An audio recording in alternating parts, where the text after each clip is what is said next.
राहुल गांधी को सीरियसली क्यों नहीं लिया जाता? राहुल गांधी आपके दिमाग में है, मैंने मार दिया उसको। कुत्ते आए और आपने, अगर आप टीवी देख रहे होते आपने एक चीज देखी होगी, कुत्ते को किसी ने नहीं मारा। पांडवों ने डिमोनेटाइजेशन किया क्या? ऐसी मशीन लगाऊंगा, इस साइड से आलू घुसेगा, उस साइड से सोना निकलेगा। 2024 के चुनावी दंगल में नरेंद्र मोदी के सामने क्यों माइक्रो दिखाई दे रहे हैं राहुल गांधी? यह ऐसा सवाल है जो बीते कुछ महीने से खूब पूछा जा रहा है। राहुल गांधी मुद्दे तो खूब उठाते हैं, लेकिन वो मुद्दों पर आखिर तक टिकते नहीं हैं। बीच में ही मैदान छोड़कर भाग जाते हैं। यही वजह है कि 2019 के लोकसभा चुनाव में कांग्रेस की हार के बाद राहुल गांधी ने पार्टी प्रेसिडेंट के पद से इस्तीफा दे दिया था। पॉलिटिकल पंडितों का मानना है कि कांग्रेस में सिर्फ राहुल गांधी की ही चलती है। प्रियंका वाड्रा हो या फिर सोनिया गांधी, चाहे कांग्रेस अध्यक्ष मल्लिकार्जुन खड़गे, ये सभी सिर्फ सपोर्टिव रोल में हैं। राहुल गांधी को अपनी समझ से लगता है कि we are on the right track and it just a matter of time. लेकिन 2024 के लिए अब राहुल के पास ज्यादा टाइम नहीं बचा है।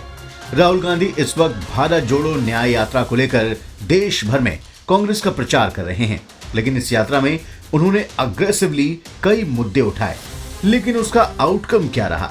सिर्फ जीरो, नील बटा सन्नाटा। राहुल के इसी पैटर्न ने कांग्रेस को बैकफुट पर ला दिया है। इंडी अलायंस को बने हुए 8 महीने बीत गए, लेकिन अलायंस की एक भी पब्लिक मीटिंग नहीं हुई, न कोई नैरेटिव बना, न कोई कॉमन मिनिमम प्रोग्राम जनता ने देखा। इंडी अलायंस में ना तो सीट शेयरिंग का काम पूरा हुआ, न ही अलायंस का कोई चेहरा सामने आया। एक तरफ ये सब हो रहा है और राहुल गांधी अपनी डफली बजाते हुए अपनी अलग यात्रा पर निकल गए। यहां समझने वाली बात है कि राहुल की यात्रा सिर्फ कांग्रेस पार्टी की यात्रा है, न कि इंडिया अलायंस की। पॉलिटिकल ऑब्जर्वर्स की माने तो राहुल गांधी की भारत जोड़ो न्याय यात्रा के लिए इससे गलत टाइम कुछ हो ही नहीं सकता। जब राहुल को ग्राउंड पर होना चाहिए था, तब वो दिल्ली में बैठे रहे। जब स्ट्रैटेजिक चीजों को सॉल्व करने के लिए, सीट शेयरिंग के लिए काम करना था, तो राहुल यात्रा पर निकल गए।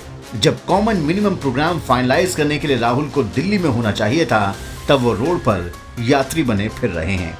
राहुल गांधी की इसी प्रॉब्लम को समझने के लिए इनका स्वॉट एनालिसिस यानी स्ट्रेंथ, वीकनेस, अपॉर्चुनिटी और राहुल के पॉलिटिकल करियर के थ्रेट्स के बारे में बात करना बेहद जरूरी है, जिससे ये पता चल सके कि राहुल की पर्सनालिटी में क्या क्या लूप होल्स हैं। सबसे पहले बात करते हैं राहुल की ताकत यानी स्ट्रेंथ के बारे में। राहुल गांधी के पास कांग्रेस की विरासत है। साउथ के कुछ राज्यों में यूपीए की सरकार है, इसलिए राहुल गांधी को इन्हीं के इर्द गिर्द योजना बनाकर अपना प्रचार करना चाहिए। राहुल गांधी ने पीएम मोदी के मुकाबले विपक्षी दलों को एकजुट करने की कोशिश की और इंडी अलायंस बनाया। राहुल की कमजोरियां यानी वीकनेस को समझिए। ये बात किसी से छुपी नहीं है कि राहुल गांधी अपनी बात सटीक तरीके से जनता के सामने नहीं रख पाते हैं। इसलिए ऐसा कहा जाता है कि राहुल ऑरेटर यानी वक्ता अच्छे नहीं हैं। भाषण देते वक्त राहुल बहक जाते हैं, लगता है जैसे होमवर्क किए बिना ही मंच पर पहुंच जाते हैं। हाल ही में भारत जोड़ो न्याय यात्रा के दौरान वो कभी ऐश्वर्या राय को लेकर टिप्पणी करते नजर आए, तो कभी मीडिया कर्मी से उसकी जाति पूछते नजर आए। आपसे प्रसाद जी है, आपके मालिक का क्या नाम है? आपके मालिक का क्या नाम है? क्या नाम है? नाम बताओ, नाम बताओ। ओए मारो मत यार, मारो मत उसको, मारना नहीं है। दरअसल वो राम मंदिर के इनॉग्रेशन में पिछड़ी जातियों के न्योते को लेकर और जातिवाद की राजनीति को लेकर मोदी सरकार को घेरना चाहते थे, लेकिन अपनी बात ठीक तरीके से नहीं रख पाने की वजह से ये टॉपिक्स कांग्रेस के लिए ही बैकफायर कर गए और इन्हीं गलतियों की वजह से राहुल बैकफुट पर आ जाते हैं। अब आपको बताते हैं कि राहुल गांधी के पास मौके कौन कौन से हैं। विपक्ष में होने की वजह से राहुल के पास मोदी सरकार को टारगेट करने के लिए बहुत से मौके हैं। राहुल के पास मोदी का विरोध करने की टेक्निक सीखने की बड़ी अपॉर्चुनिटी भी है। राहुल की राजनीति की राह में खतरे क्या हैं? सनातनियों का कई मौके पर अपमान, फर्जी खबरें, कांग्रेस नेताओं का पीएम मोदी को गाली देना जैसे मुद्दे राहुल के लिए बड़ा खतरा पैदा करते हैं। साथ ही कांग्रेस नेताओं के खिलाफ भ्रष्टाचार के मामले भी सबसे बड़े खतरों में से एक हैं। राहुल गांधी खुद नेशनल हेराल्ड केस में जमानत पर हैं। राहुल गांधी जातिवाद की राजनीति में बिलीव करते हैं। कभी खुद जातिवाद की राजनीति करते दिखते हैं कभी लोगों से उनकी जाति पूछने लगते हैं। इसलिए राहुल गांधी के लिए मोदी के मुकाबले का प्लान बनाना तब तक बेकार है जब तक वो अपनी कमियां दूर नहीं कर लेते। राहुल गांधी के बारे में एक और फैक्ट जान लीजिए। राहुल गांधी बहुत जोर शोर से किसी भी अभियान की शुरुआत करते हैं, लेकिन टिकते नहीं हैं, एजेंडे से भटक जाते हैं, बाद में टालते हुए दिखते हैं। जब केंद्र में कांग्रेस की सरकार थी तब पार्टी ने देश के भविष्य बताए थे। राहुल गांधी ने जनरल सेक्रेटरी के तौर पर यूथ कांग्रेस में एक प्रयोग शुरू किया, जिसमें इलेक्शन के जरिए नई लीडरशिप का चयन करना था।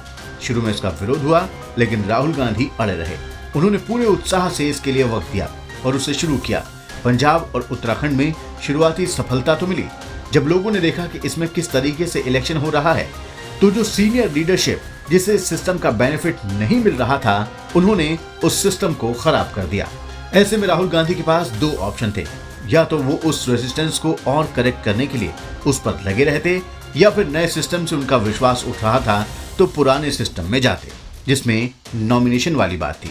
लेकिन राहुल ने ना तो नए सिस्टम को आगे बढ़ाया और ना ही पुराने पर वापस गए, जिसके कारण यूथ कांग्रेस एक तरह से खत्म ही हो गई। यानी राहुल गांधी शुरू में तो बड़े उत्साह के साथ काम शुरू करते हैं, लेकिन जैसे ही हालात बदलते हैं वो मैदान छोड़कर भाग जाते हैं। वो ना तो नए फैसले लेते हैं और ना ही पुराने फैसलों पर टिकते हैं। ऐसे में दोनों तरफ से सिर्फ नुकसान उठाते हैं।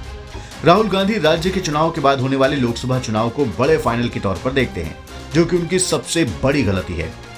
उदाहरण के लिए कर्नाटक विधानसभा चुनाव में जीत का अनुमान लगाते हुए कांग्रेस ने सोचा कि 2019 के लोकसभा चुनाव तक वो और भी मजबूत हो जाएगी, लेकिन धरातल पर ऐसा नहीं हुआ। भारत में लोकसभा चुनाव को लेकर तैयारियां चल रही हैं। सभी पार्टियां चुनाव जीतने के लिए जी जान से मेहनत कर रही हैं। पीएम मोदी ने जहां एनडीए के लिए 400 पार का दावा किया है, तो वहीं राहुल गांधी की अगुवाई में बनी इंडी अलायंस एक एक करके बिखरती हुई दिखाई दे रही है। तो मित्रों, अगर आपको हमारा वीडियो पसंद आया हो तो आप इसे जरूर लाइक करें और हमारे चैनल आई ऑन भारत को सब्सक्राइब कर लें। धन्यवाद।